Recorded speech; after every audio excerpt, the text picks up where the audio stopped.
வாங்க வாங்க வியாழக்கிழமை வந்து இங்கே போகலான்னு நினச்சோம். ஆலங்குடி போகலான்னு நினச்சோம். குரு பகவான் வியாழக்கிழமை.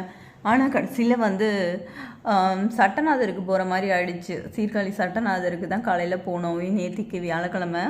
ஆனால் போனப்போ இருட்டாக தான் கொஞ்சம் இருந்தது. ஆனால் அதுக்குள்ளே கொஞ்சம் லைட்டாக வெளிச்சம் வந்துருச்சு. அதுக்குள்ளேயே எவ்வளோ விளக்குலாம் ஏற்றி வச்சுருக்காங்க பாருங்களேன். மாலையும் தோரணமும் ஃபுல்லும் வந்து கொடி மரத்தில் நிறைய பூவெலாம் போட்டு வச்சு செம்மையாக வந்து வச்சுருந்தாங்க. செட்டிங்ஸ் செம்ம சூப்பராக இருந்தது.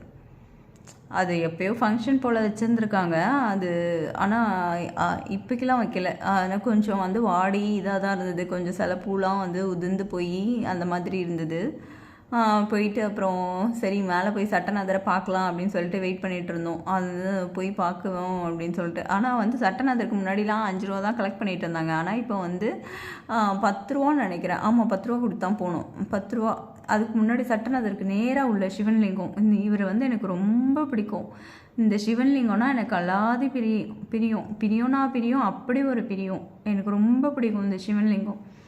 எவ்வளோ இவரை பார்க்கும்போதே ஒரு அமைதியாக இருக்கிற மாதிரி இருக்கும். ஒரு நிசப்தமாக இருக்கிற மாதிரி இருக்கும். எனக்கு ரொம்ப பிடிக்கும்.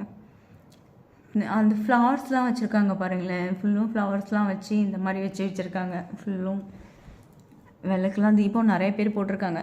அதெல்லாம் பெயிண்டிங்ஸ்லாம் பாருங்களேன். இப்போ ரீசெண்டாக தான் கும்பாபிஷேகம் பண்ணாங்க. அதனால வந்து பெயிண்டிங்ஸ்லாம் கொஞ்சம் ப்ராப்பராக தெரியுது, பளிச்சுன்னு. இல்லாட்டி தெரியாது. அழகாக இருக்குல்ல. வந்து சூரியன் வந்து ரதத்தை ஓட்டுற மாதிரி அமைப்பு வச்சுருப்பாங்க. படி ஏறி ஆக்சுவலாக யானை ஏற முடியாத கோவிலில் இதுவும் ஒரு கோவில். யானை வந்து எல்லா கோவிலும் சாமி ஏறி உள்ளே போய் பார்த்துட்டு வருமா. சட்டநாதருக்கு மேலே ஏற முடியாதா, அதனால் இது ஒரு கோவில். இன்னொரு கோவிலும் ஒன்று இருக்குது. சாமி ஏற முடியாத, அதாவது யானை ஏற முடியாத கோவில். கல்யாணேஸ்வரர்னு சொல்லிட்டு, அதுதான் இன்றைக்கி நாங்கள் வெள்ளிக்கிழமை போனோம். இது முடிச்சுட்டு இதை போஸ்ட் பண்ணிவிட்டு அதுக்கப்புறம் அதை ரெடி பண்ணி போஸ்ட் பண்ணுவேன். கல்யாண சுந்தரேஸ்வரர்னு. ஆனால் ஆக்சுவலாக கல்யாண சுந்தரேஸ்வரர்னு எந்த சாமியெல்லாம் போட்டிருக்காங்களோ அந்த சாமிலாம் வந்து எக்ஸ்ட்ரா ஒரு அழகுனா அழகு. அப்படி ஒரு அழகாக இருக்குது அந்த வெங்கல சிலைலாம். அது ஏன்னு தெரியல. அது அந்த கல்யாணேஸ்வரருங்கிறது வார்த்தை, ஆனால் சும்மாலாம் வச்சிடல.